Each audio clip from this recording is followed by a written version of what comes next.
Yeah, Hi, everyone. This is Michael Connon representing the TooMedToo Star Wars Network. Well, this is me. I don't know if you can see me. We've got your fix. And today is, as they usually are, an impromptu Holocron House session.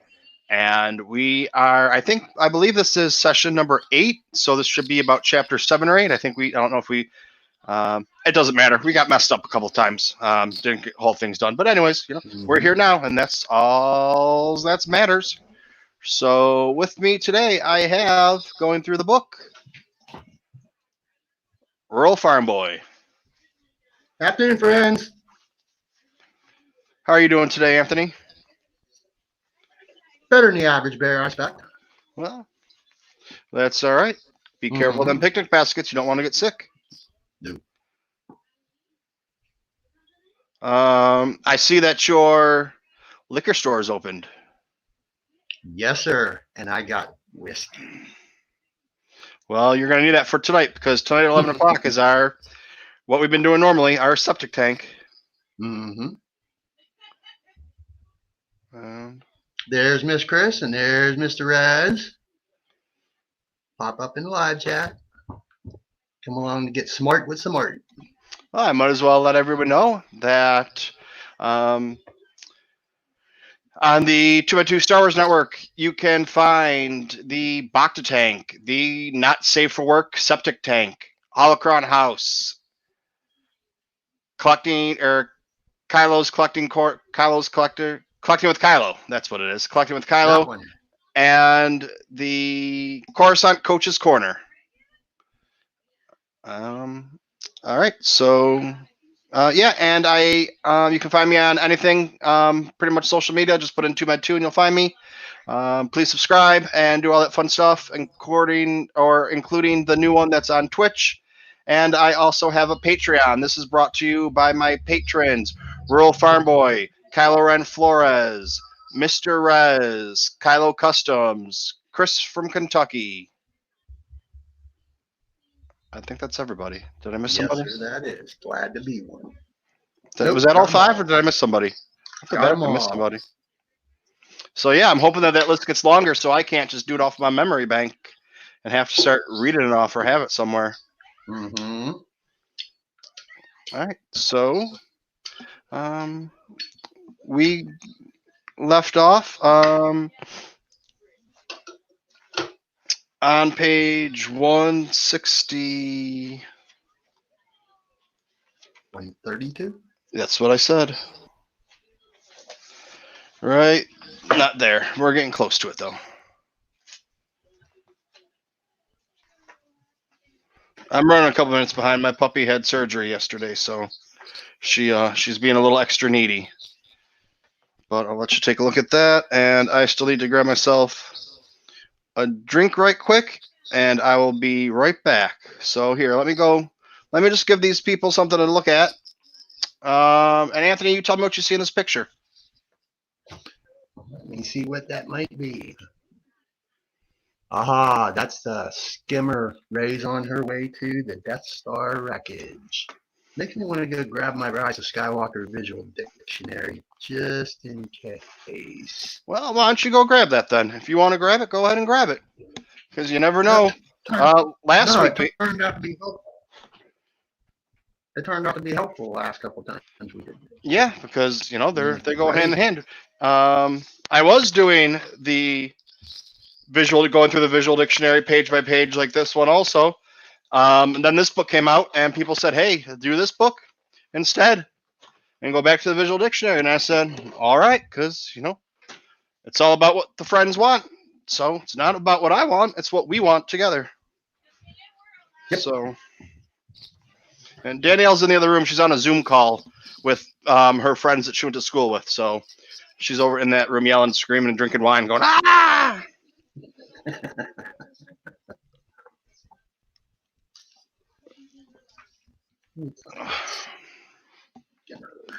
All right. Make sure we hit that like button. Too. Oh, and my so I did it. I'm just gonna talk about really quick my reaction video that I did the other day. It's up to 8,000. Jesus Christ, that'd be amazing. 800 views. Oh, the one you did with Patrick. Yeah. at like 3 o'clock in the morning. Yeah, I saw that. When I woke up, I saw it, and I made my way through it. Yeah, that was Dang. well, because it started off. I don't want to talk too much about it because I want to make sure we get this book done. But it started off. I was doing a viewing, and I thought if I kept it unlisted, that it would be okay. But YouTube shut it down, so I had to do it without the picture because if I would have got busted again, they would have kicked me off YouTube for a week. So I wouldn't be able to do things like this. I mean, I could have just done it on Twitch and on Facebook, but I want to try and keep YouTube available as much as possible. But all right, so here we go. We've got this picture here. I don't know. Try and get it focused a little bit better. Oh, there's more than just Rey on that skimmer. Yeah, it looks like we got Rey and Kylo. Or it could be Rey and one of the Knights of Ren. Well, I don't know. Definitely not Jonna and Finn. That's for certain. I mean, yeah, it's a really loose matte like tape painting, so it's not the camera that's not focused. It's that. But all right, let's get into it here, folks.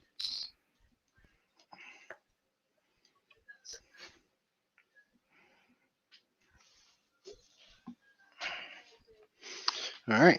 Soggy Death Star Version 2, details by Phil Saunders. The most criticized thing about the new trilogy is that it's too derivative or too backward looking. But if you double down on that, it's not backward looking, it's all the same story. The next generation is still dealing with the war of the parents generation, and all right, let's start over. Their parents' generation, and in fact, Rey and Kylo Ren themselves are still fighting their parents' war. They inherited this war. There's a way to stop it. Terrio. All right, and this is the art, set decoration, and computer graphics department. In mid-February 2018, Rick Carter and Industrial Light and Magic London art director Kevin Jenkins, Guardian of the Galaxy, X-Men Days of Future Past, Star Wars, and Star Wars The Force Awakens, were appointed co-production designers for the Rise of Skywalker. I decided to take it on and bring Kevin up as a co-designer, as I thought he had it in him, and he does. Carter recalled. Abrams concurred. Kevin's been incredible. His talent is maybe only exceeded by his fandom for this universe. Let's see if I can get a little picture. All right. We actually had to take a different track with JJ when I stepped in, Carter continued, because it was in February and we had 6 months to mount the whole thing. My way of looking at it was that I've got to get JJ back to where he wants to be. With this as a kid with a Lego set. This, let him get down into it. Make it his own. Kevin had this great idea of putting Leia's blockade runner in the cave where the Resistance are hiding. Suddenly, everything had a focal point, being Star Wars, not just a generic cave. Once we could start to pull that together as a model, and JJ could go, yes, go with that.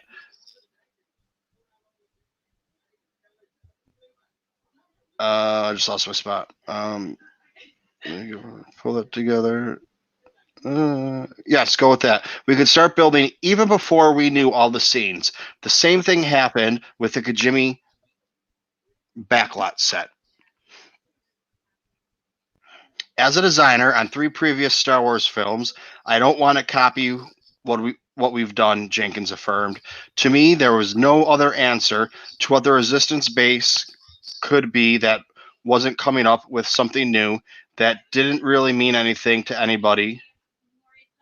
Well, Princess Leia is the leader of the Resistance.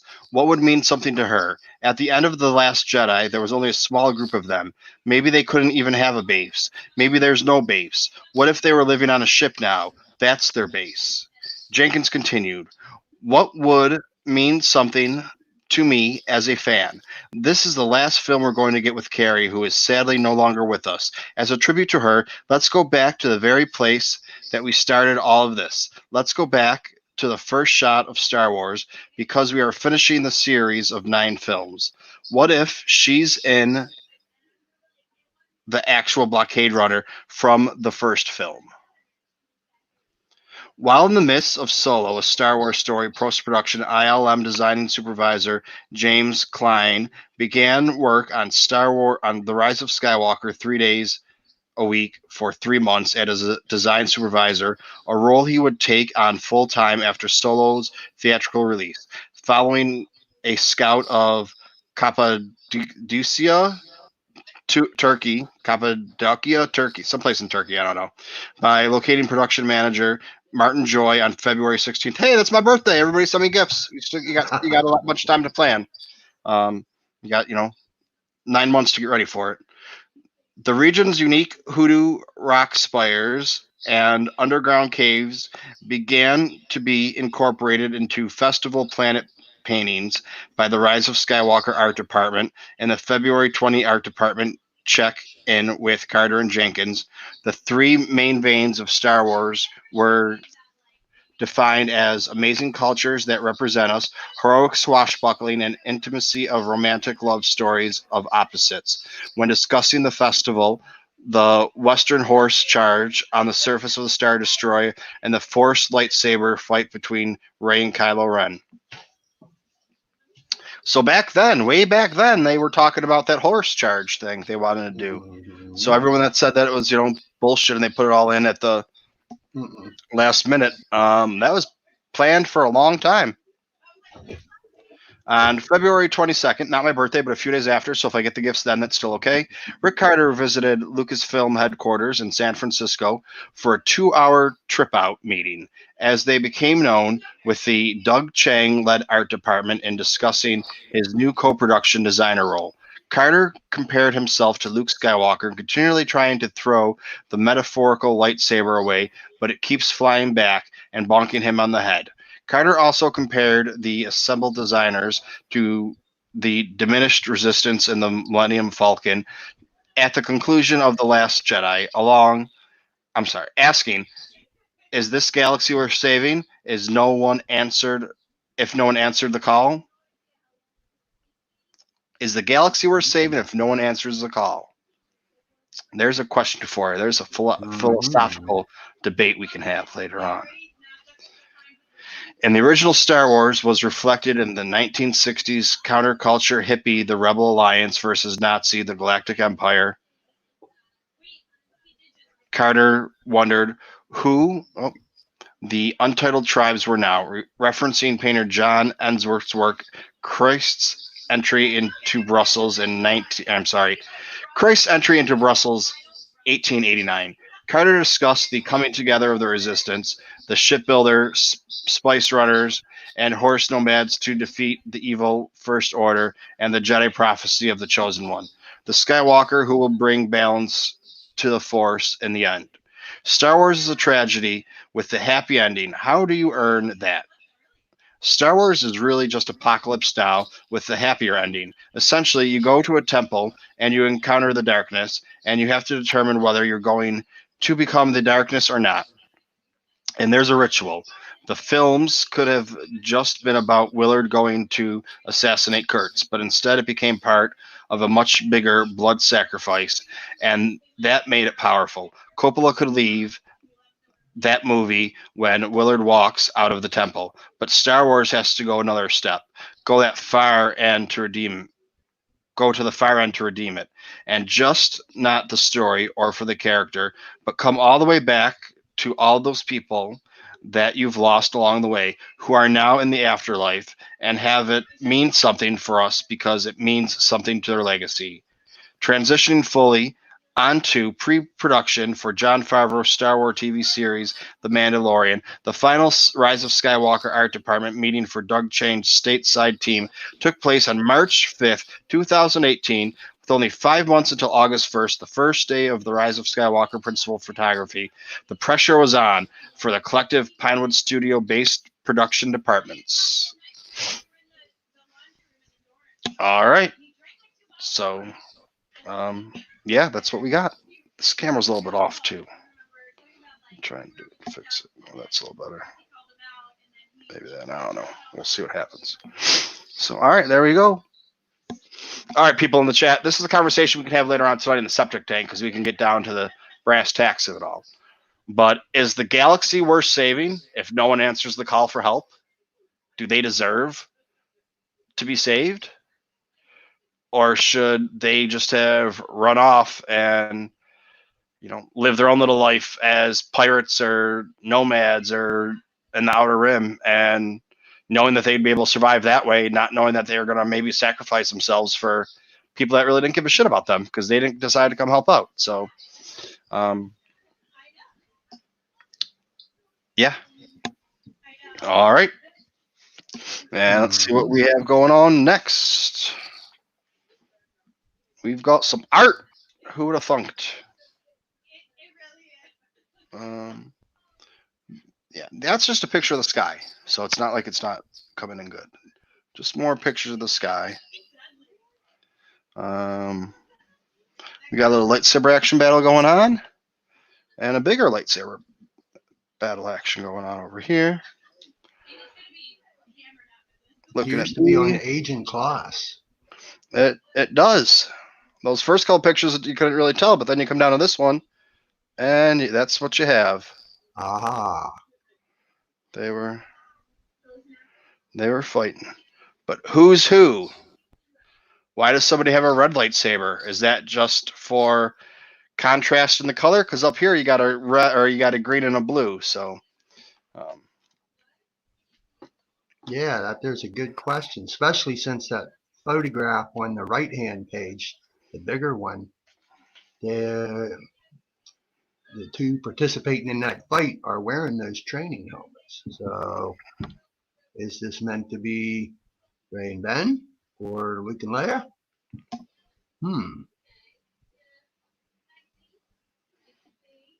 All right, so these top three pictures over here just say opening saber fight storyboard number 2.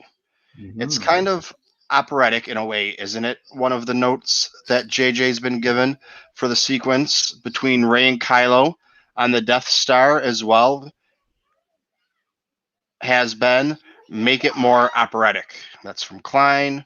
And this one over here, that's a pretty little picture. I like this one down here a little bit more though. I don't know why. It's just you don't have as much detail. It's just I don't know. I think it's like a better angle of the tree or fighting on there, but whatevs. That's a saber fight stump version 1 by Ryan Church. Both the creature and the art departments explore designs, but in the end, JJ felt the scene wasn't working with the large-scale skull and instead decided to have them train on a fallen tree. And this is the lightsaber fight skull version 18, Wallen and Baines. Over here on this one, we have, I wonder if I put this down like this, if we can get a little better view once we get. Oh, yeah, look at that. That's good. And I can just move it around that way, I guess. See how that works out. Then up here we have opening saber fight storyboard number 4 by DiMaggio, and this down here is lightsaber training by Brockbank. Ooh, that's a new name.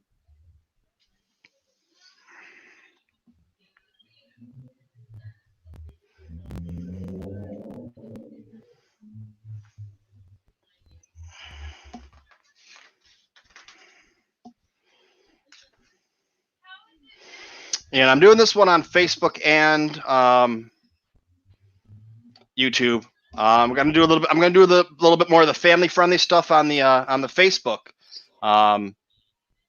page, hoping to get a little bit of the overflow from our friends at Tatooine Sons doing their Facebook thing. And then some of the more the adult stuff might go on to Twitch and YouTube. But that way you can follow me wherever you want to. But all right, here we go. We got looks like Rey doing some training. There we go. All right. Seeker remotes, yeah.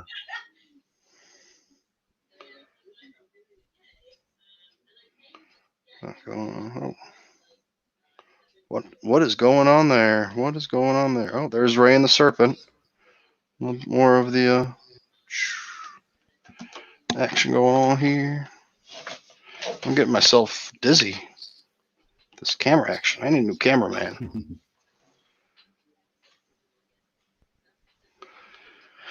All right, this one up here, we just have Remotes version 1 by Altsman. Down here is Ray Training version 1 by Alcock. Let's see, over here we have something by Jenkins.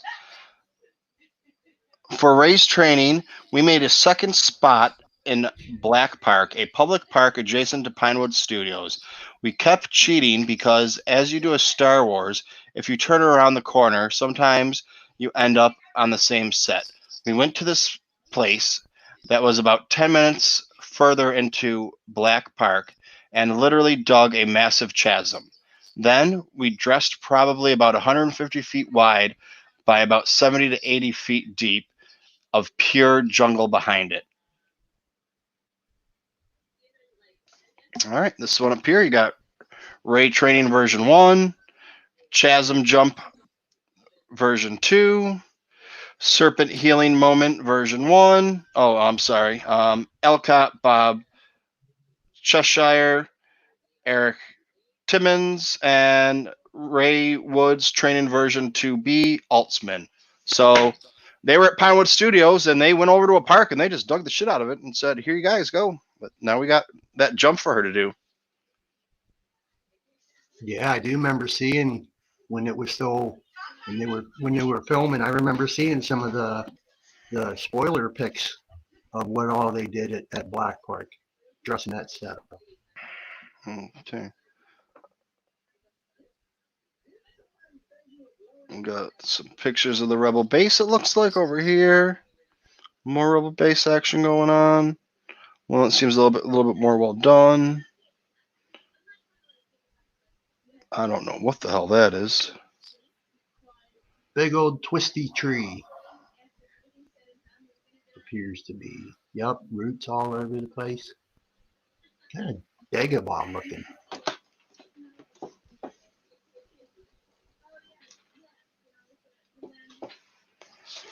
All right, so up here, this is just Rebel base number 1B. This is Rebel base number 1C. Rebel sketch version 2B. This one right here, we have Rebel base sketch version 3B by John McCoy. Oh, Sanders. And then these two are McCoy. And this one over here is Jenkins. Rebel base sketch 3B, bouncing off a note from J.J. Abrams that yet another open hangar and control room centered on a table felt too contrived for the Rise of Skywalker Resistance base. It was promised that on February 13th, 2018, 3 days before my birthday, just so everyone knows and takes note of that in case I didn't mention it yet before, Art Department meeting that the Resistance, a co-opt of existence, had between the trunk of a massive tree and the lattice work of roofs around it. There, some ancient civilization gathered sap in jars on the terraces where the Resistance now set up their makeshift equipment. And this one over here, I'll move it back over so you see a little better. Mm-hmm.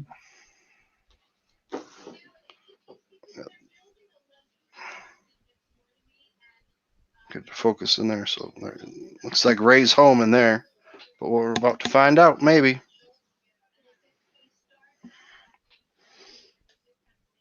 View down Falcon. Oh, that's the Falcon? Oh, you're looking at the Falcon. Okay, never mind. View down Falcon version 1, Church. What Ralph McQuarrie designed with the ice carving on Hoth was genius. So everyone in the early days was thinking maybe the Resistance cut throughout trees, but it's still just a tree. I was in the office one day and thought, okay, it's a Rebel base, but it doesn't mean anything to anybody. We've already done that in Great Rebel Base, which was Hoth. Jenkins. Yeah, I can see that. ship deck plates to walk on the makeshift, uses a makeshift floor. Yep. Yep, and then these are that's a big tree trunk or tree roots or tree or whatever the hell you want to call it in this picture up here. And then this guy right here, it's just the base inside of a huge tree system. We have Falcon Approaching version 2 by David Levy and Resistance Base version 4 by Yannick Dosanov. Dassault.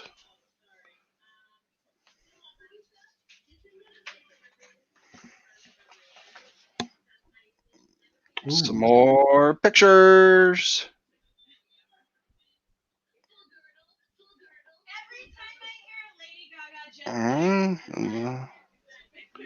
There it is right there.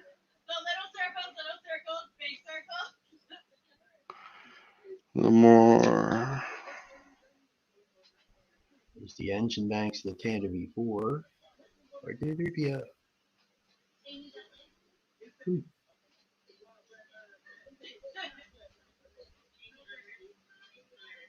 Who are they with there? Is that supposed to be Poe? It's a pilot. I would have to. Well, if I'm going to go with anybody else, like you mentioned, I'd have to think, yeah. I mean, yeah, it could be anyone, but. All right, so this top corner picture right here looks like we got an X-Wing flying out of something. It's a Rebel Base version 2 by Dassault. Over here is Jungle Rebel Base version 7 by Michael Shefferles, not Shefferles. I don't know where I made that up completely. It's Sheffels. And Resistance Cave Sketch version 7F. And that looks like a photograph of It that. does. It does. That doesn't even look like a sketch. I mean, it's somebody drew that shit, and I mean, that's crazy. Mm-hmm. The Resistance Base was one of the first things I worked on when I brought Brett Northcutt and Michael Sheffels from the ILM art department into the mix, trying to help work this out. That's Klein. Over here. This is just the Rebel Base version 7C from Elcott, Rebel Base version 1E from Saunders and Baines.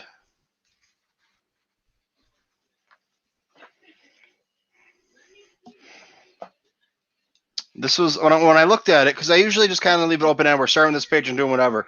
I looked at it and I was like, wow, this is 30 some pages long. That might take us a long time. And then I realized that a lot of it's bigger pictures like that was. So, we're over halfway. We're about halfway done with it. So we haven't been on that long. Blockade Liftoff version 1 for Klein. There's some great shots. Oh, I didn't show this close up. I'm sorry. Yeah, more Tanta V4. Yep, that Tantive 4. You got to like it. Tanta V. Well, I mean, Yes, I do know.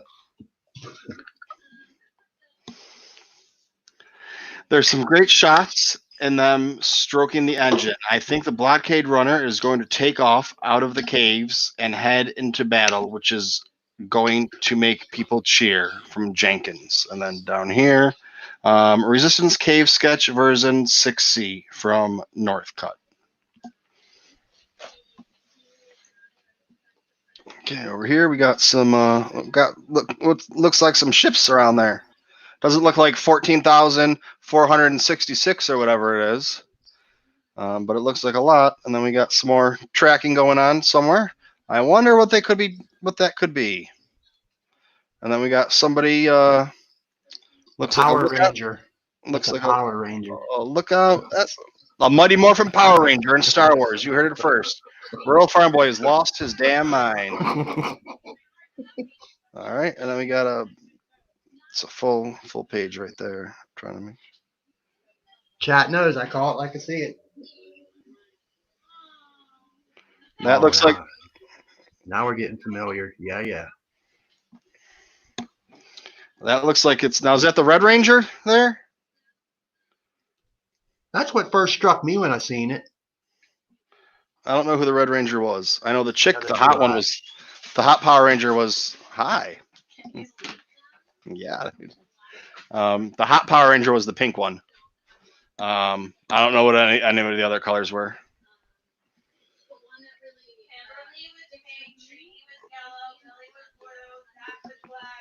I'm only familiar with him from seeing clips and photographs. I ain't never laid an eye on watching an episode.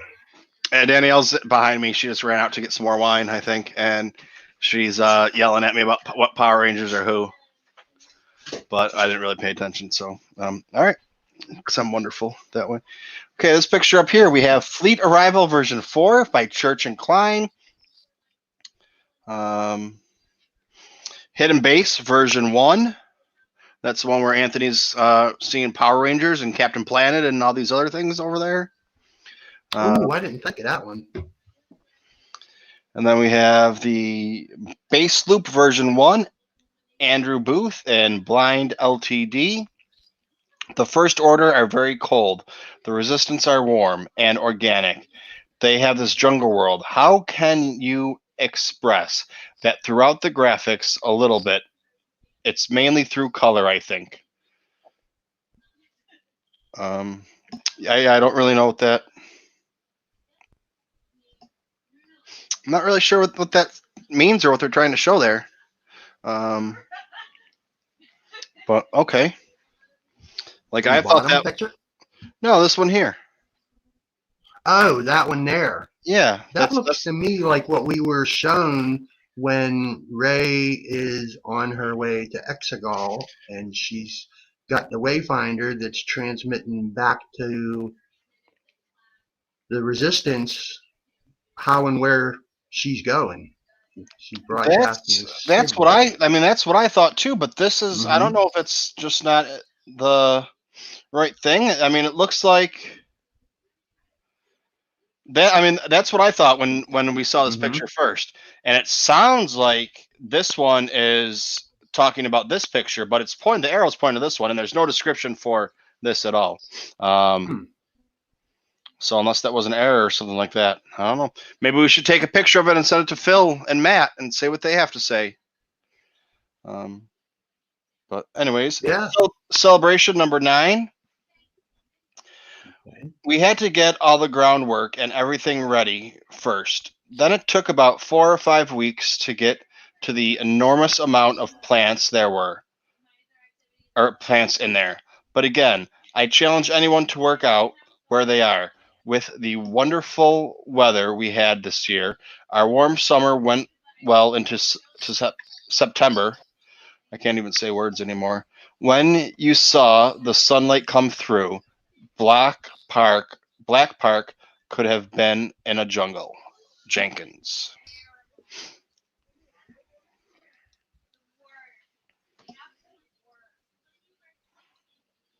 Yeah, just seeing you reading that now, that's flashing me back in my memory about just how he described it, was seeing them leak photographs whenever they was filming there. Yeah. Was that when they had a picture of Poe's X-wing, the orange and black one? Yeah, it started out as just being all stark bright orange. Yeah, right around then. And when that picture came out, yeah. Is that what they were you were talking about, the leaks? That one, and when they was, like they said, they were digging those massive trenches. That was for, to run the tracks for the camera crew and whatnot. Yeah, I remember all that, and how they added a crap ton of different foliage and trees. They brought different plants from all manner of different places from around the world to make it really not look like Black Park. Yeah, it was nuts. It was crazy stuff. They're still out there back on the web somewhere to dig up.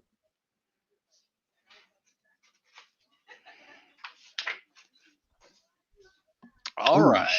ships. Here we go. Yeah. Okay. Y-Wing, Tommy Harper, eat your heart out, buddy.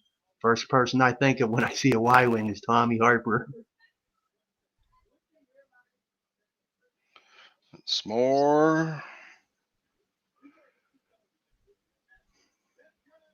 A-Wing. A-Wings down there.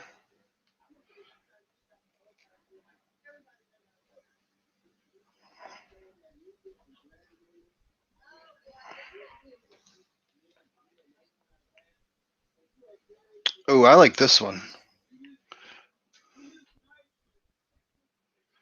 Oh, the green one, yeah. Did we see one? I'll have to keep an eye out for that next time I give a watch. I want to say you did. I mean, you'd think, I don't know, if you're, I don't know. I don't know anything about Star Wars, so I wouldn't know. Your name's not Andrew. Oh, shots fired. Shots fired. Just the one. Just the one. Oh, hi, Boo Boo. Boo Boo's not feeling good. She had surgery, and she's very sad right now. Hi. Oh, she didn't want to be on camera anymore. She's embarrassed. She's usually a camera whore. She's and wants to be on, but Delilah, hey, you lay down. It's okay.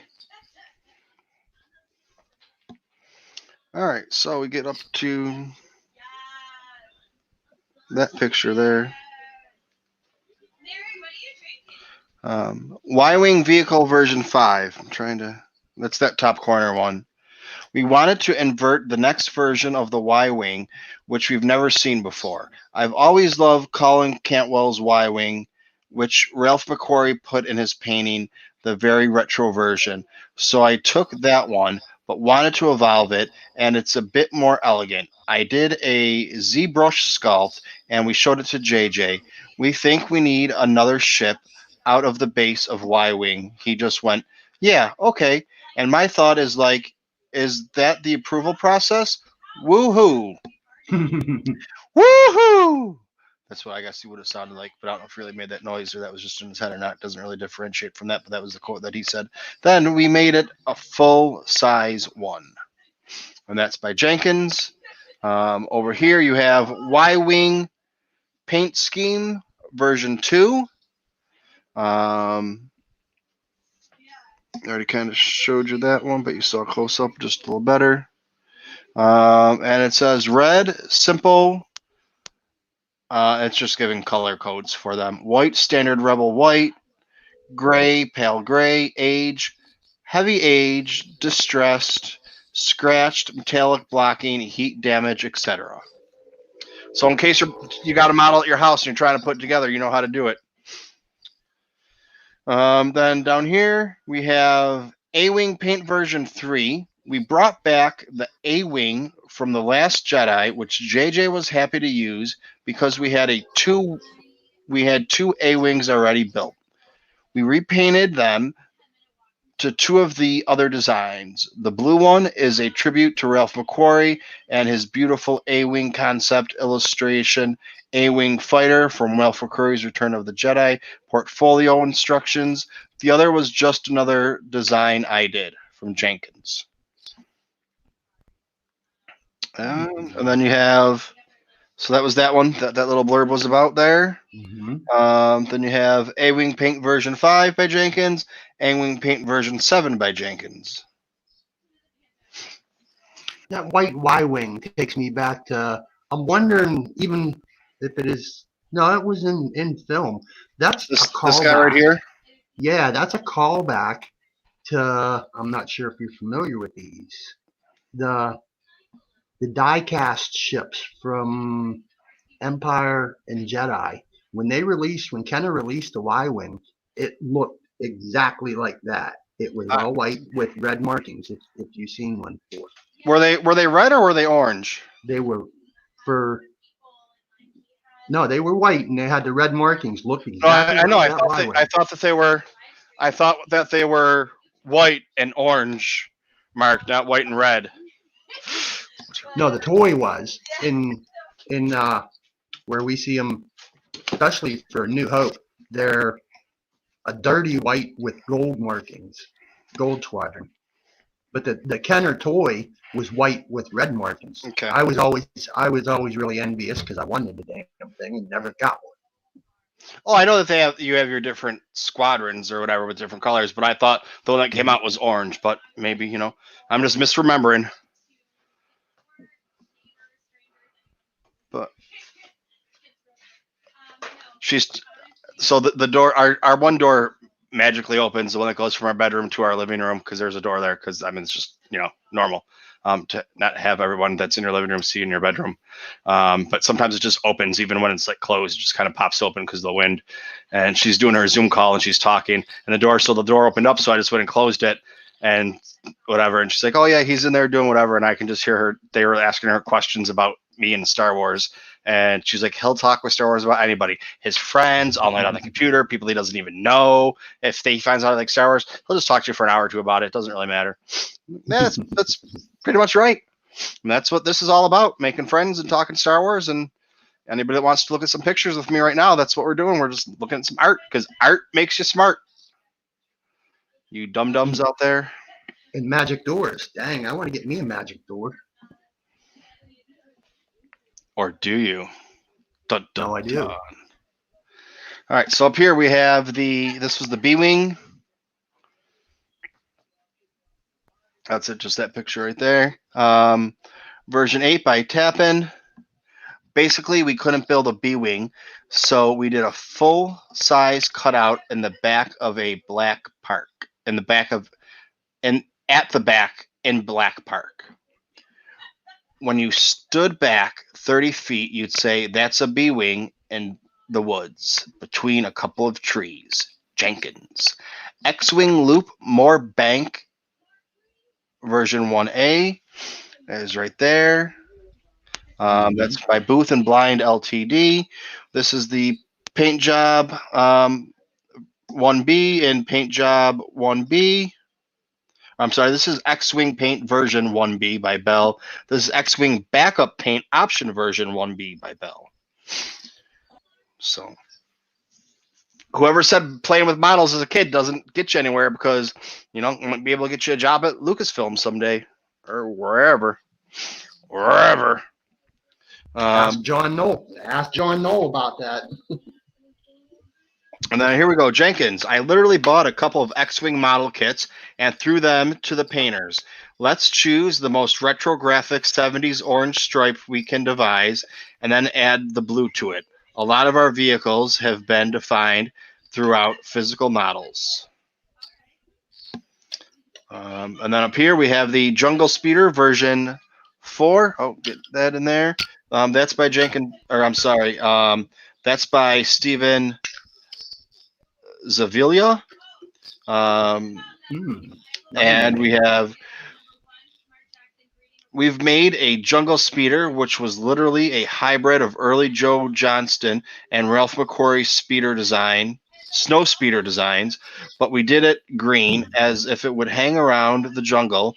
I don't see it as a repurposed. Oh shit! The other day when there was that trivia question, I thought of the completely wrong thing. I was thinking of a speeder bike, not a snow speeder. When the question was how fast do they go on Rebel Scum the other day. And I was thinking of a speeder bike, not a snow speeder, until I just read that and actually visualized it then. So that's why I was way off there, because I was like 900 kilometers an hour, or whatever the hell it was, or 600 kilometers an hour. I was like, that's fucking 350 miles an hour. Like, that's a fast bike to be on. But that, anyways, I'm going to May. I don't even know what I was talking about now. But we did it green as it would hang around the jungle. I didn't see it as repurposed. If I'm going to make a World War II movie, I'm posting it. I'm going to make a World War II movie. I'm going to find a Sherman tank and a Tiger tank. I don't want to redesign a Tiger tank. They did it. They did all the work for us in the original Star Wars films. So let's just use that, because that's the history that works. Jenkins, and here's another quote from Jenkins. Nope.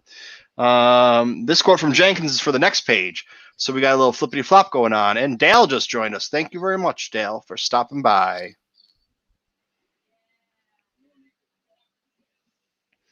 Dale, you're just waking up, having coffee now? Oh, must have kept you up late last night. Somebody had done did. Just kidding. I know. Some people drink coffee all day long. Yeah. Well, it's funny because some people drink coffee all day long, like that's their drink or whatever. I drink pop all day long. Like if I get up in the morning, I'll have a glass of pop or whatever. It's no different than you having your coffee and putting some sugar in it. You know, and then having coffee in the middle of the day, it's like most people don't think, like some people sit at home and they'll have a pot of coffee going, they'll drink that pot of coffee all day long. It's no different than me when I'm stopping at Starbucks on the way to work, or you know, anyone that's stopping at a coffee place to grab a coffee on the way to work. It's just different. You look at it different. I mean, people think about it differently. Oh, you're going to sit home and drink coffee all day. Well, you got one at you know, on your way to work or whatever. Anyways, back to Star Wars.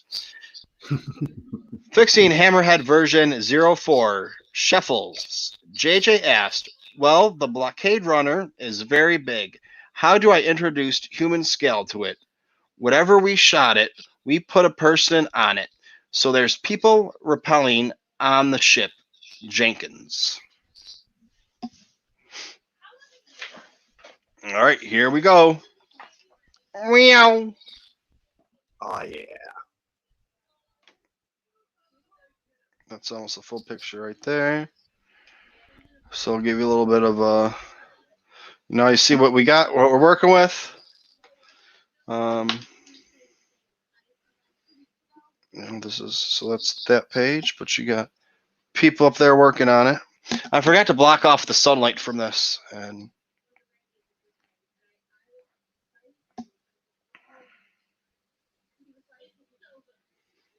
oh, looks like we got a little BB-8 unit down there, or a BB unit, probably BB-8. A little bit of C-3PO with his. You didn't realize I had a red arm. He's got the red arm there. Didn't recognize me on account of the red arm. Can you see he's got the red arm there? Uh-huh. I don't know if it's coming through or not. Looks like we got some Poe looking down. Not really sure what that is over there. If that's a person, don't. Oh yeah, it's a person. Kind of hard to tell on the camera. Doing some work.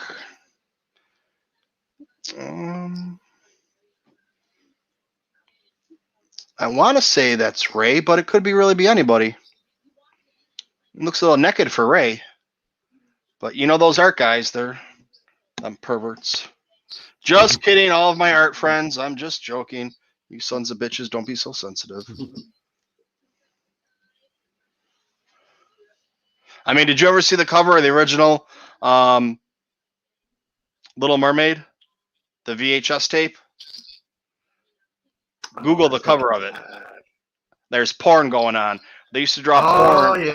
They used to draw porn. Well, because think about it. You know, back when you had animators, they were usually what society deemed as non-desirables, and they'd be, you know, that's who Disney would hire. So these non-desirables or whatever would be throwing these pictures in there because they knew they'd never get found out. But now with modern technology, well, back then in the 80s when Little Mermaid came out and they made the porn pictures, but still, you know.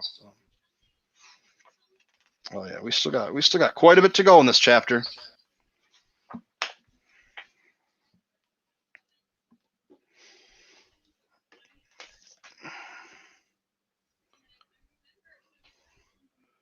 Looks like we got.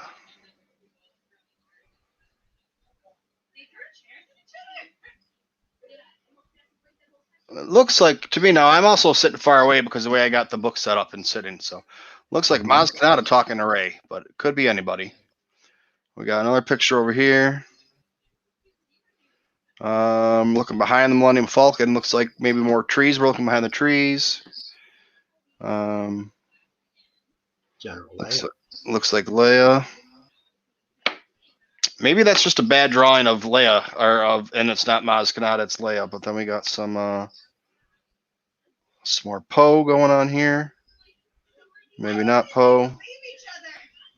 I don't know. Oh, Chewie and Maz.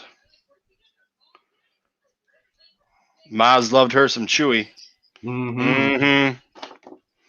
Let me find out, Chewbacca, you scoundrel. Into them older women.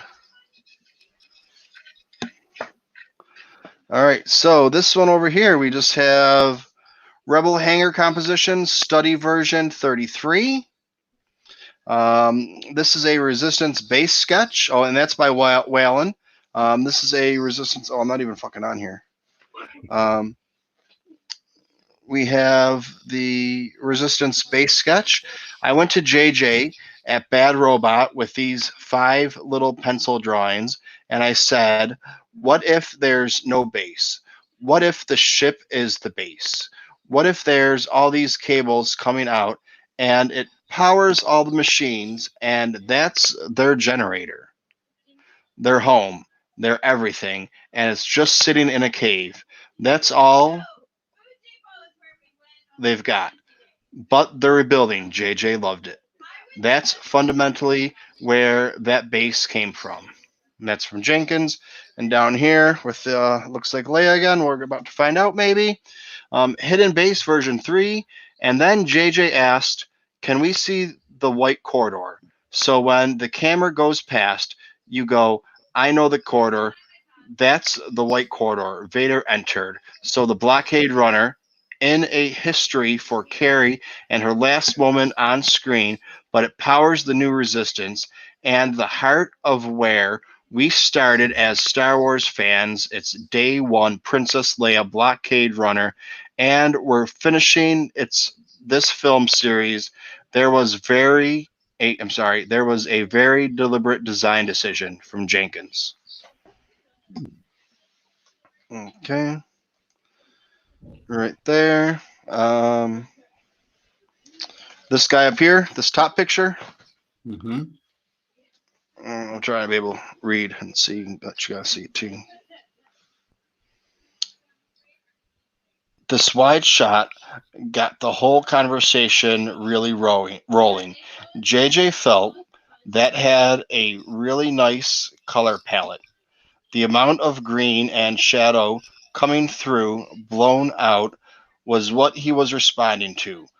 For set build, they copied and exposed back and how flat those pieces looked. That's from Klein. And over here, we just have Chewie and Maz version 04 by, I can't read sideways anymore, Cheshire. So, yeah. So everybody knows, like, you can see this here. Here's me over here reading it, and here's it over here. So when I'm reading you guys, I'm reading sideways. And I have to take my glasses off to read sideways, otherwise they get in the way. So, you know.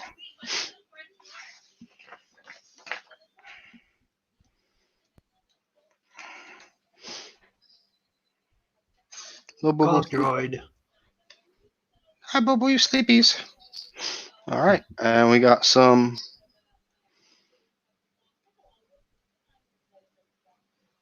Is it going to focus by itself? No. Well, it's kind of a loose picture, anyways. No, it looks good. The base there, radar, and a big one there. Looks like some planning going on.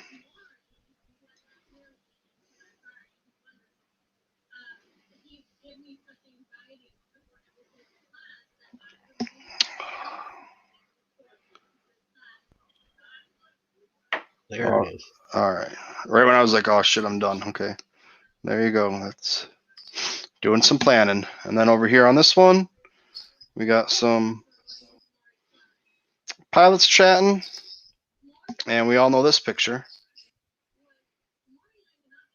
Mm-hmm.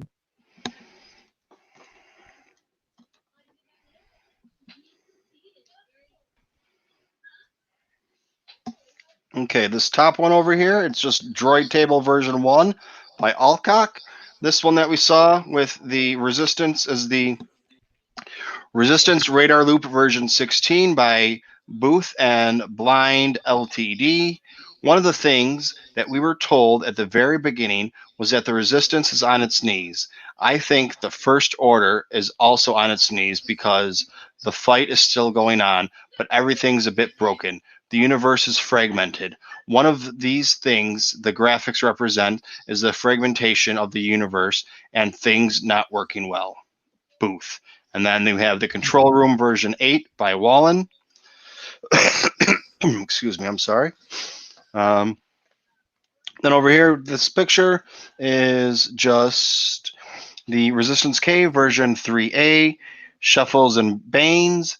Design-wise, I always loved Ralph McQuarrie's landing legs on the original pirate ship, which became the blockade runner. He put them in Mos Eisley docking bay, not for production painting. I wanted to use those landing legs, an A-frame design. We do our homework, laughs. Ha ha ha. This is the art of Star Wars. All of these nuggets of design make it more classic, even though I tried to be a bit bolder in color, palettes, and scale on the movie. I've never wanted to feel that it's not that retro futuristic used universe. And that's Jenkins. Over here, the money shot right there that we got. Different money shot, people. Base composition study version 30. Wallen and Baines.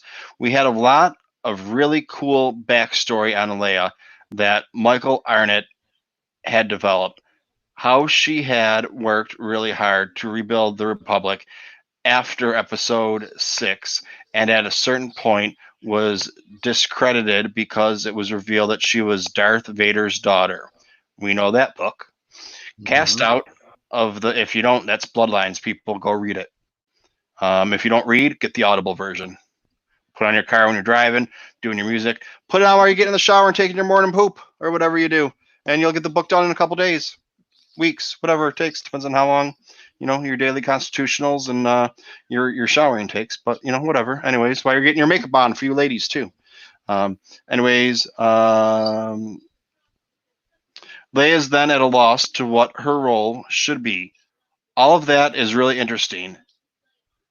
It's still convincingly conceivably stuff that we can use.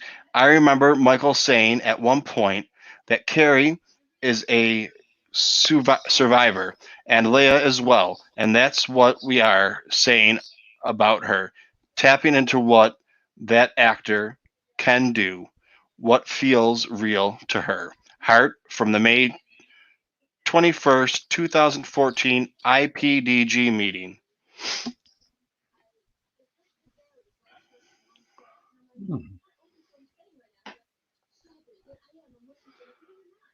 So let's see. What's Dale talking about here?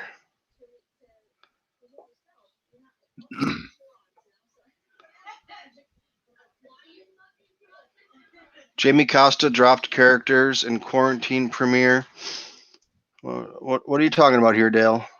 And deleted it. If you missed it, you missed a phenomenal piece of work. Well, it's out there somewhere. Nothing's ever gone.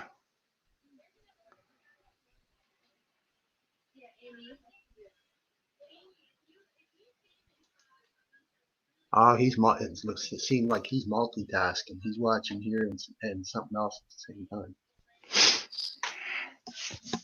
Well, that's fine. Watch over there. Come back here for the replay. And then you can just do it at double speed. So, got no problem with that. Some people do, not me. If you can handle two at a time, do two at a time. If you can handle double speed, do it double speed. But there we go. I tried to this morning with Star Wars Friends till YouTube shut them down twice. Yeah, why'd they get shut down? I don't know. Christopher's still trying to figure out why. I watched the start, and all they was talking about was, just what they were going to get ready to talk Clone Wars, and the next thing I know, it went black, and it said that they were cut out because they broke YouTube streaming rules. I didn't. There wasn't nothing they said or showed that did such a thing. I have no idea what it was. I mean, when they shut down my stream the other day, it's because I was streaming Disney Plus content. So, I understand why I got shut down. But that's why when I finished off the the reaction. I didn't put anything on there. I was even worried that they might get me because I was watching it on TV, and you could hear the sound through the playback. I was hoping that they wouldn't do that for me because they give you one. They shut you down. They give you one strike. That's it. It's not a big deal. They do it a second time to you within 1 week. They shut you down, your channel down for a week. And you appeal, but you can't appeal to anyone because there's no one there. Like Facebook shut down my stream, and I said no. I'm. And I like, you appeal it right there. You appeal on the spot, and what's your reason? And I was like, no, fair. And my response was Fair Use Act. And then they go and they match up what you're playing with whatever they have on record, and because I was talking, it didn't match whatever should have been copywritten. So, but Facebook's a little bit more lenient on that. But anyways, all right. So let's see up here on this picture up here we have in the corner.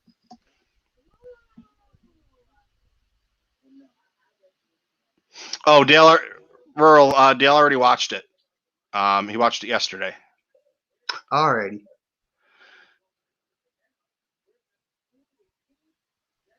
So, all right. In mid-November 2017, Kevin Jenkins' idea of a massive ship or space station eating the rings around a planet was considered for both the First Order's factory or the home of the Oracle. J.J. Abrams liked the concept, but ultimately couldn't find a place for it in the ever-evolving story. So this one up here on the top, we have Asteroid Oracle version 30 by Sean Hargroves. That sounds right, Hargreaves. This one over here is more Oracle work. You have Oracle Asteroid Ship version 1 by Hargreaves again. These two pictures are both by Jenkins. You have Oracle Asteroid Ship version 2 and Oracle Asteroid Ship version 3. Then over here on top, you got a bunch of craziness. Quick little picks until you work your way down. Knights of Ren version 6 by DiMaggio.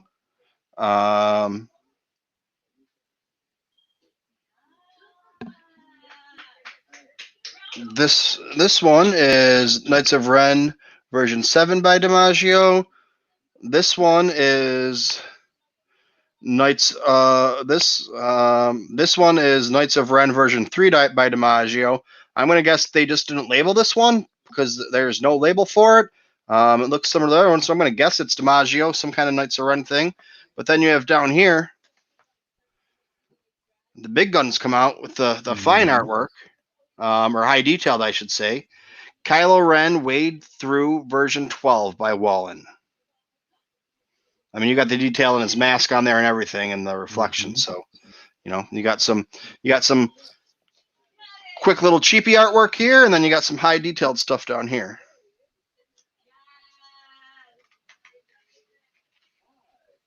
Wonder where they was intending on using that in the story. Is that him on Mustafar hunting for a Wayfinder, or what the hell is that?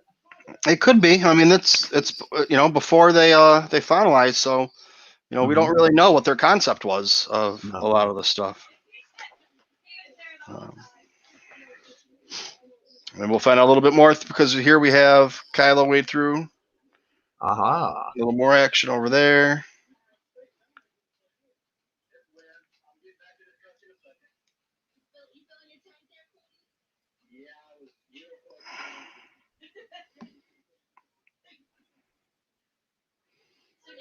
That looks right out of the movie, right there. That bad boy.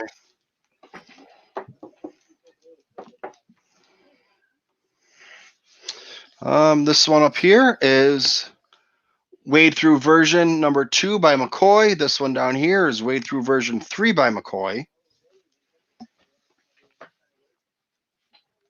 Over here we have Wade Through version 12 by McCoy. Up here on top is Meeting version 6 by Wallen. JJ fell in love with this creature and wanted some exposure to Kylo. With the Oracle has moved with the planet every time. My challenge at the movement is how to evolve Mustafar so maybe the lava has dried up a bit and it's not as volcanic as it was, and there is going to be Broken Vader Castle in the background. What happened to this planet since we've been there? I suppose it's been maybe 40 years since we were last there. I'm trying to imagine how the planet might have evolved, and then what can we do that makes it out of our own and the audience discover that they're where they are rather than to see it immediately. Okay, so I mean that was one of the things people wanted to know when the movie starts off and they're on Mustafar, that they were on Mustafar. Why didn't they tell us that? And here we find out that, at least according from JJ and the art department, they wanted people to figure that out themselves. Mm-hmm. The only problem with that is they cut, I'm going to guess, a huge chunk of that part of the movie out, so you couldn't figure that out by yourself because you didn't have the whole oracle. The whole oracle's gone, pretty much, and you don't have any signs of what was there. You just have this picture down here is what it ends up with, pretty much. Kylo Ren Wade Through version 2 by Wallen, and then Swamp version 26 by Wallen and Baines is going to be our next one. It might be a big one. Get ready. Ready as I'll ever be. Ooh, full page spread. Aha. With the thing on the baby head. That's what nightmares are made out of. Mm-hmm.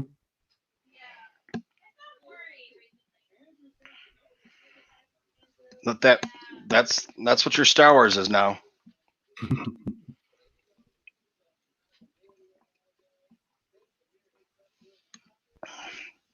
Star Wars meets Friday the 13th / Nightmare on Elm Street. Oh, that might be a good topic tonight. Talk about some horror characters. We can get a little crazy with that, the horror characters. Oh, I like this one already because I saw one of my buddies right there. All right, that's my dog. Look at that art right there taken.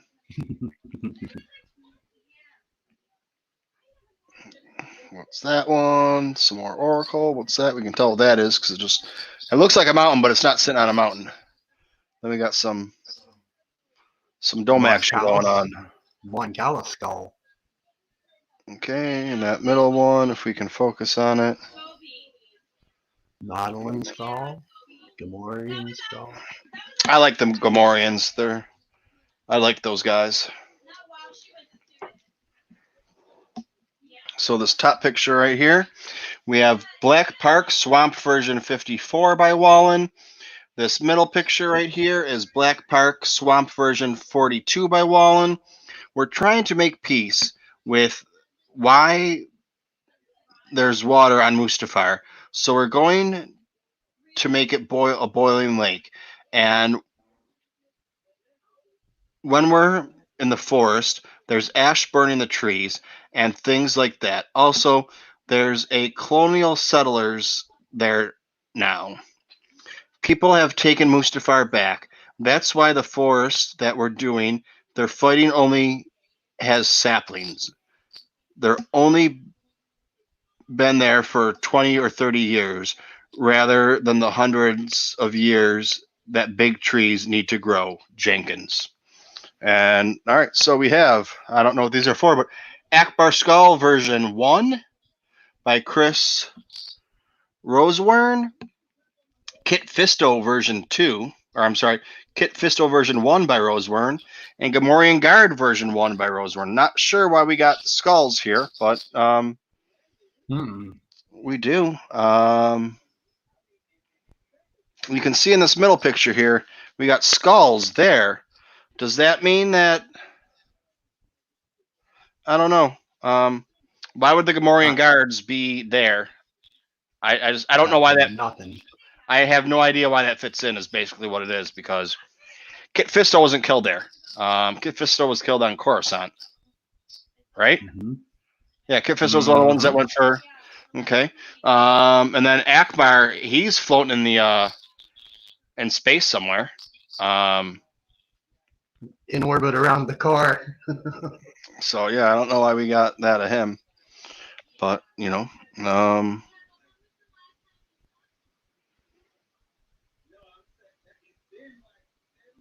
yeah, they're like. I mean, I don't know. I don't know what their inspiration was for Gamorrean guards, but they look like if you made like a wild hog pig. Yep. Who watches South Park? Man Bear Pig. Right? Wasn't that what it is?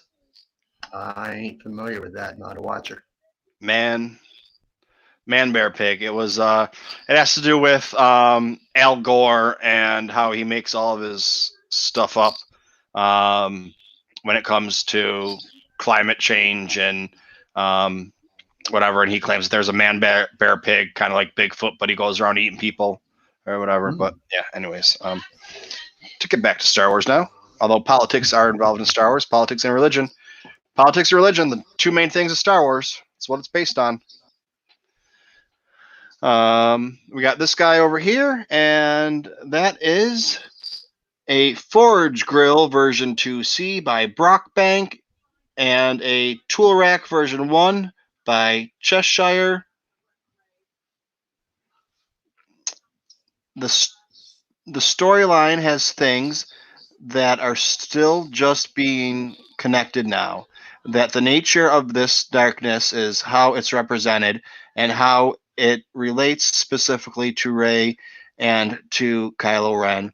And then how to resolve all of that, giving you the ability to finish this tragedy. Rick Carter. And this was, I told you that was, but also,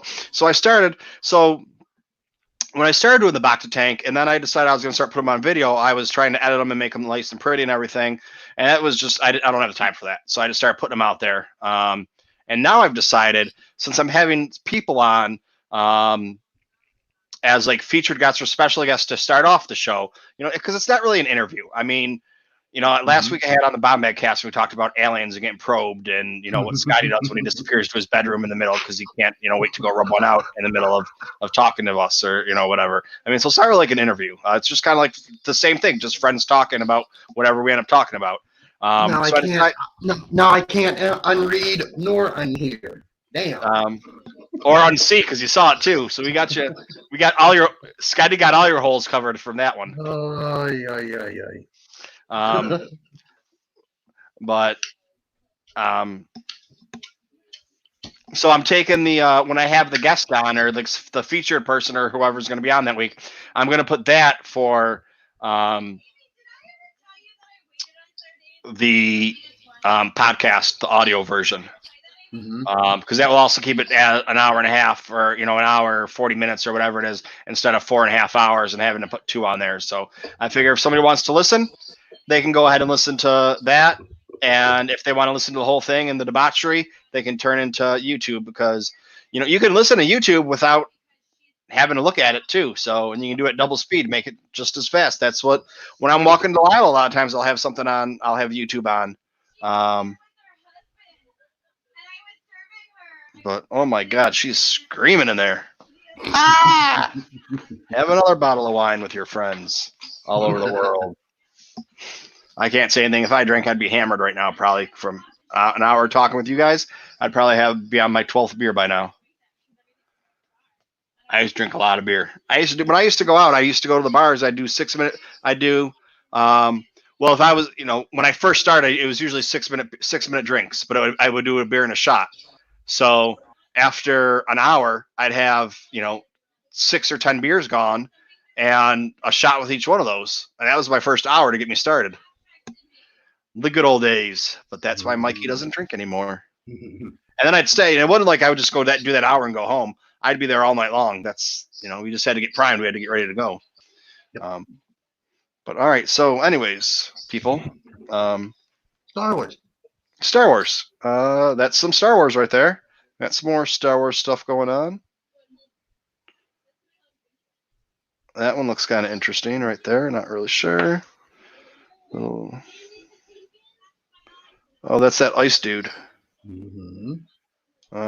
Okay, so I might come back to these, but give you a little better picture on that one. But more Millennium Falcon.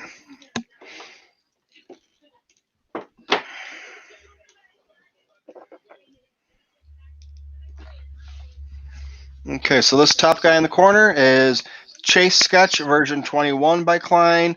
Over here on the side, both of these, or this top one is Chewy Handoff wide version 1 by Church. And this one on the side is Chewy Handoff close version 1 by Church. Maybe we'll find out what they're handing off.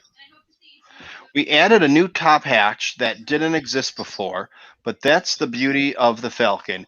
You can keep adding things everyone loved when Lando went up through the hatch in Empire, but JJ didn't need to travel up it. He just needed someone to throw a cable down through it. We did show that we could do an entire column like the Lando hitch, but he said, no, we'll actually want to shoot it from the Falcon. So we drilled through the ceiling, laughs, ha ha ha, and added a new hatch. If you go into the main hold and walk around to the left, it's there, Jenkins. So I'm not sure what they were. Is that when they were passing information? Going to the Sinta Glacier colony to get the information that Bulio had. But that's what I'm saying. Are they passing it outside? Is that what's supposed to be going on there? I'm not really.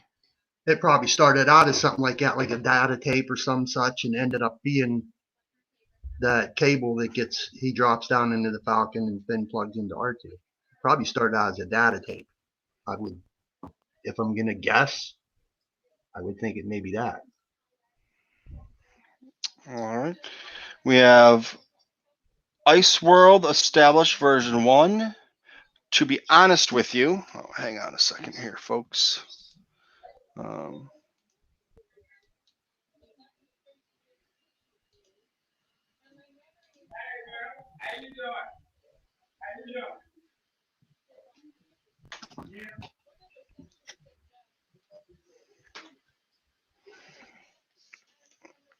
right. Ice World Establishing version 1.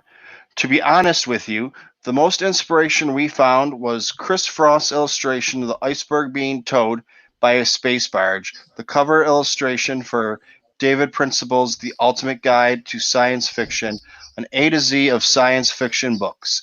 JJ said, "What's that? What if that's an iceberg and they're mining it?" That's how it began. And then there was going to be this lightspeed skip that they're visiting a couple more places very quickly. Jenkins. There we go. Okay, so this one down here on the bottom, it is just Chase Study Angle 1 by Whalen. Andre and Whalen did this beautiful illustration. What if the Falcon comes out of hyperspace, skimming the top of rings of Saturn, so to speak? Then it flies into them. Between the layers, finally, they went into this honeycomb place. All right, so let's see how well we can get these pictures up here to go. If we can't get them that well, it's whatever. So looking pretty good. Waves back. Storyboard. 2-shot dialogue. This is the dead drop sequence 08.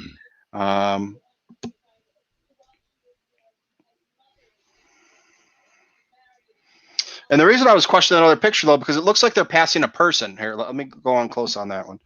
Looks like they're passing a person, not a dead drop. I can see that. Or something. Unless that's some kind of net he was trying to use to catch it. I don't know. But, I mean, it looks like he's got the information in his hand. Or so, I don't know. But anyways, yeah. All right. And then, yeah, that's what we got there. Woo!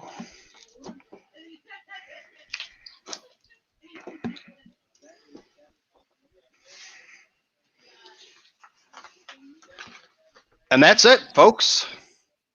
That is it for today. We made it to the end of that section. That was, I mean, I know there was a lot of big pictures, but for us to do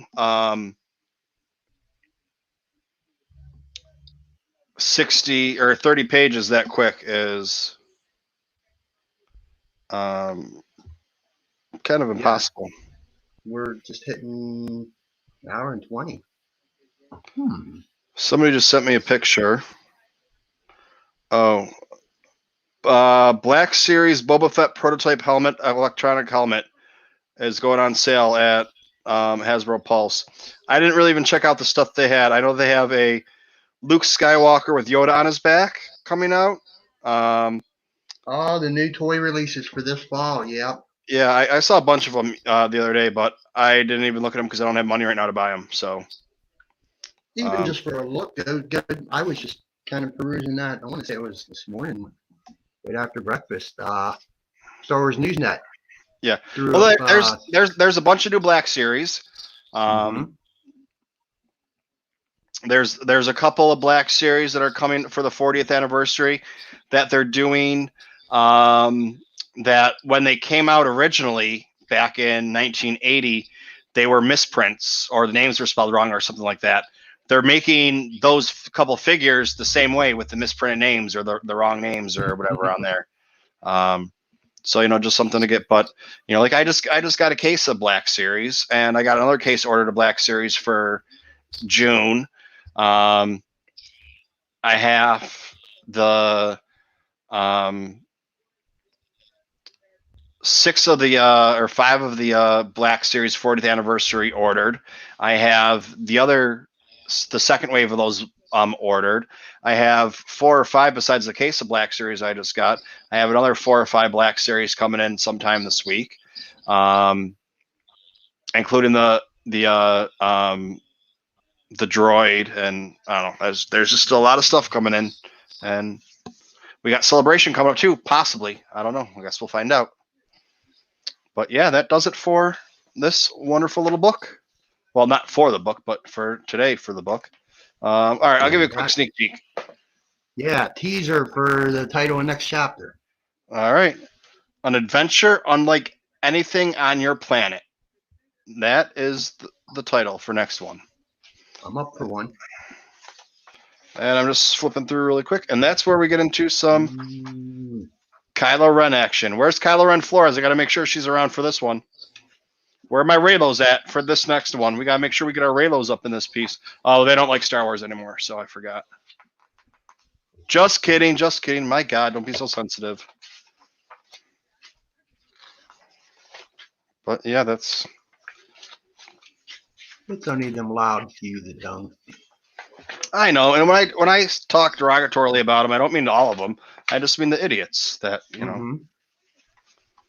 But yeah, we got okay, all right, yeah. So, this might be a 2-parter. I don't know.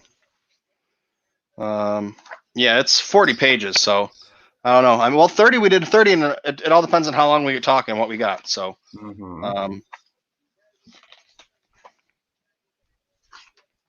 yeah, I mean, who knows? It might be okay. We'll see what happens. Looks like a lot of similar to this chapter. A lot of 2-piece art pages per page. Yep.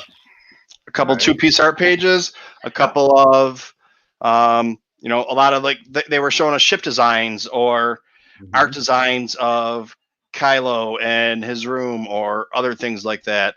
And it's a couple different designs. Well, they're three pictures on a page that with very little writing. And the next page is very little writing with a bunch of stuff. So it goes. I mean, there was a couple times that I think we only did 10 or 12 pages. In an hour or 2 hours. It just depends on what we got to look at and who we got in the chat too. So. So Kylo in his room, is that when Scotty comes back on camp? Yes. I don't know how that thought got there. But all right, so for those of you that are watching this right now or watching the replay, if you're watching the replay today, it is the 2nd of May, 2 more days till our holiday. Unless you're a Sith, then you have 3 days till your holiday. check out some Bacta Tank action going on tonight. We're doing Bacta Tank every Saturday right now at 11. Don't know what's going to happen once quarantine's done. We'll still do it on Saturday. Could be Sunday morning, but some people might not be around to check it out. But it's going to be sometime Saturday night, Sunday morning. Depends on your time zone. If I'm doing it at 1 o'clock in the morning Eastern time, might pick up some of the West Coast folks. Or I got a bunch of people from Europe on my stream on Monday night, Friday night that I did, Friday morning, because it was 3 o'clock in the morning here. So people in New York City, so people in LA or on that coast it's midnight for them. So they were coming in. Okay, but then you and Patrick were doing yeah. Clone Wars. Yeah, you left the chat up. So when I watched that, I saw all these other different names, and I'm like, where are all you folks coming from? You just said Europe. Wow. Yeah. That's actually great. I don't remember where everyone else was from, but I remember we had somebody from Germany. Saw it, yeah. And he subscribed, so he's a subscriber now. And we'll see what happens. I mean, it's going to be 11 o'clock tonight, Eastern Standard Time, so buckle up. You never know what you're going to get. Take a look. You're getting really, really close to 1K. You're really getting there. I'm working on it. I'm working on it. I'll get off now. And well, what it is too, I went through on Facebook and my friends and family. I'll post on the page some stuff or whatever. But I actually went through and I bothered everybody and sent them personal messages. Well, they weren't personal messages. It was, I didn't write their name like, hey, Anthony, please subscribe to my shit. I was just like, it was just a general message of, hey, if you're reading this, your friends or family of mine, that I'm a Star Wars nerd and, whatever. So, oh, hi, there you are. Yep, there you are. Get them to come on over and click that red button. Look at Delilah. Oh my God. Wait, really? Yeah. Getting harassed. You just moved that. That's so mean. Yeah. So, and I went through that list, and there was 800 people on there, and doing my regular one, and I was getting. I mean, it depends on the day. Some days I got 2 people. Some days I got 15 or 18. So yeah, that brought me up to the 900, a little past the 900 mark, and then it's I revamped my way that I do it because people were just subscribing to me on Facebook, and I was accepting their friend request, but some of them weren't even, and then I'd be like, hey, check out my channel, and I was getting like a really low percentage rate return of people actually like looking at it or even responding. And then I went through, a lot of it were just people that weren't Star Wars fans. They were just trying to grow up their numbers. So they were just asking everybody to be their friend. So I went through, I went from like 3,500 people that were friends on my TooMedToo Facebook channel, because I have a group, a page, and just like a regular if I was a person. I had like 3,500 on that as a person. And I just went through, and I mean, it took me hours, but I went through and I got rid of people that didn't look like they were Star Wars fans, because I couldn't find anything Star Wars. I went and looked on their pages and everything. Couldn't find anything. Just a bunch of, criteria that, I felt that they probably weren't there to support me or to be friends with Star Wars or anything, that they were just there for numbers, and I got rid of them. So I'm down. I'm at like 2,800 now, because I've been adding a bunch of Star Wars friends on there and going through and making sure that they like Star Wars. So we'll see how that goes. Yeah. Hopefully, just popped open a new tab just out of curiosity to go and see. StreamYard's letting other things I go do run a little slow, but no, your YouTube homepage, you're sitting at 962 right now. Yeah, it was 964 earlier, but I got a couple of jackoffs that that group, that Discord group that Kylo and I were in, that we left because Well, it got shut down, I think, by the feds because the guy was a little whatever. But Oh, not aware of that. well, we've talked about it a few times. His YouTube channel got shut down. A bunch of different stuff. But yeah, he used to send a bunch of kids pops, but there was rumors that he would ask them for videotapes or to video chat with them afterwards. And whether it was inappropriate or not, I don't know. But when you're sending Funko Pops to kids in grade school and asking them to call you on the phone and video chat with you, it seems a little bit fishy. Even if there's nothing wrong involved, it's still not something you should do. No. But yeah, so shortly after we left, all this stuff got shut down. Well, there was people on YouTube making videos about him, and these are the rumors that we're hearing, and these are the kids making these allegations against him, and he got all this shit shut down or whatever it was, and he started back up now. And the only reason I found him is because I was in another a gaming YouTube channel, and I said hey to the person because I hadn't talked to him once, and he came on there with his different name, but I could tell by his name it was him, and he's like, ban this person immediately. And ever since then, every couple of days I'll go up a couple extra subscriptions, and then the next day they're gone. They take them away. So I'll have a decent day where I gain 5 or 6 subs, and then the next day I'm -2. So they're just going on unsubscribing for whatever reason because they think it really bothers me. But dude, I'm getting there anyways. Yep, there'll be other good folks coming along. There will. Well, it doesn't matter if 5 people subscribe and unsubscribe the next day and keep doing that over and over. It doesn't change my numbers. No, it's not like they're getting hundreds of people to subscribe and then subscribe the next day. It's a couple people. My numbers still grow. So like the day that I grew 18, maybe I really only grew 13. I don't know. Maybe I did grow 18. They didn't subscribe that day. But anyways, we got that stuff to talk about. We'll get into more detail about that later on tonight if anyone cares to hear about that idiot on the septic tank. Anthony, thank you very much for stopping by. Thank you for all the people that are here in the chat, just hanging out, staying quiet. Thank you, Dale, for hanging out with us today and saying hello. And thank you again for asking me on. I hit up Patrick, but I don't know what he's doing. So I think he said that he might be at work because he told me he works until 11 tonight. So he said by the time he gets home and everything, it'll be like midnight that he might hop on the septic tank. Alrighty. Okay. Well, yeah, the one septic tank he left, he was like, yeah, this is a little bit too much for me, guys. And it's like, well, that was when Christina was showing us the toy she was ordering. Sometimes it gets a little much for myself, but I've been bearing through. Well, that's what that first one got made private right away because people that were on there didn't want it being out there in the public. That's fine. It's out there. It's out there. So if anyone's watching it, they can record it or take screenshots or whatever. But afterwards, like that first one I pulled off because it got a little bit crazy. Well, if you want to see it, then come be a Patreon like me and some more.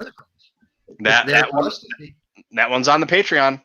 Yeah. The other ones have been mild, so they're still up there. Nothing crazy went on, so you can find them there. That other one we had with our buddy, our new Star Wars friend, that one came off. Too. But yeah, it's funny though that the Bacta tank and the septic tank get a lot of views. I usually get about, depending on the night, usually about 60 views on it while we're on.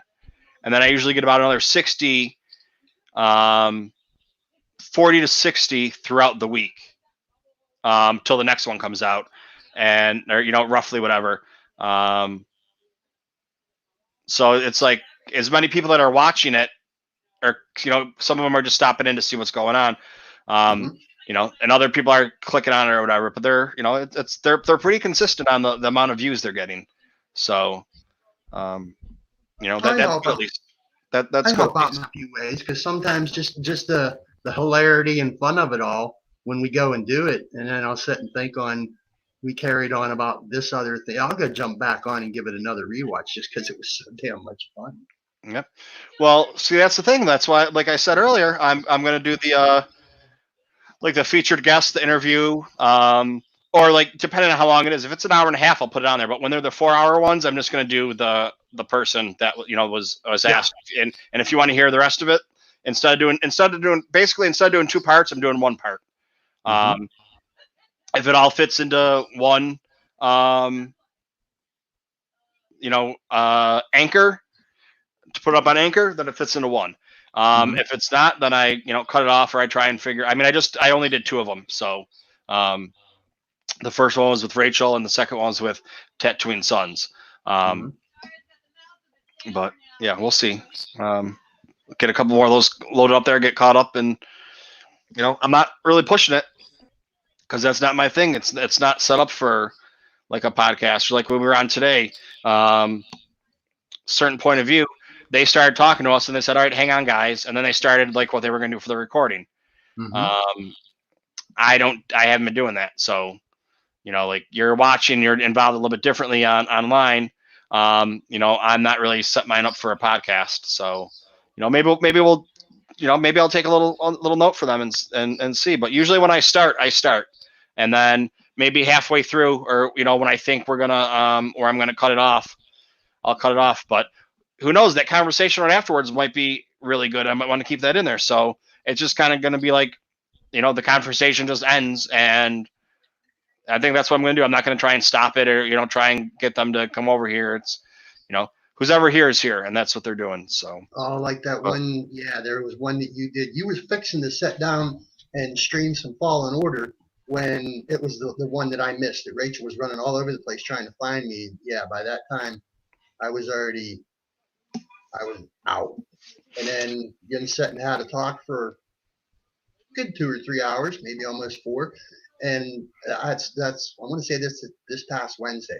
Yeah, that ended up being a really damn good conversation that yep. pretty much had breakfast with me. After I found out about it, I'm like, what did I miss? And I went and put it on, and it's just like, damn, wish I wouldn't have missed that one, but well, that's on me. That ain't on nobody but me.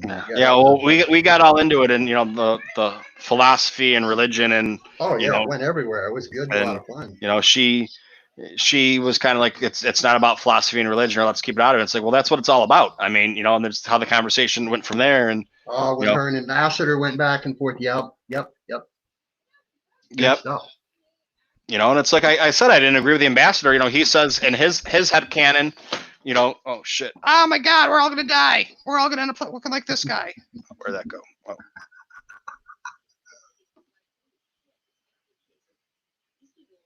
Not the way that conversation ended up is the way conversations exactly should go. They each were making their own points, and they was respectful of the other ones.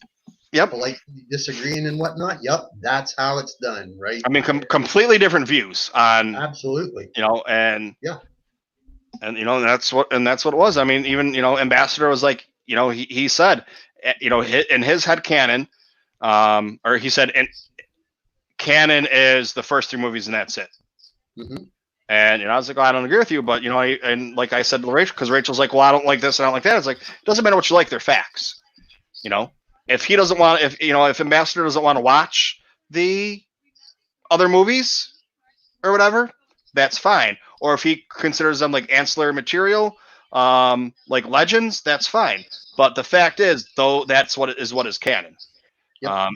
You can't say you don't agree with canon because it's canon. You can't say I don't agree with the facts because those are facts.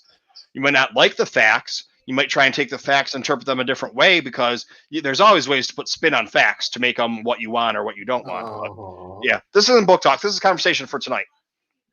Yeah. No, that was good talking, but the best part of it was at the end of it when everybody bid each other farewell to next time, and they were saying, let's do this again. Yep. That was the best part. Yeah, that they could come with different opinions and still end up being friends at the end of the talk and want to do it again sometime. That was the greatest part. Yes, sir. And that's what it's all about. With that, I say good day. May the force be with you. May the force be with you, friends. Always.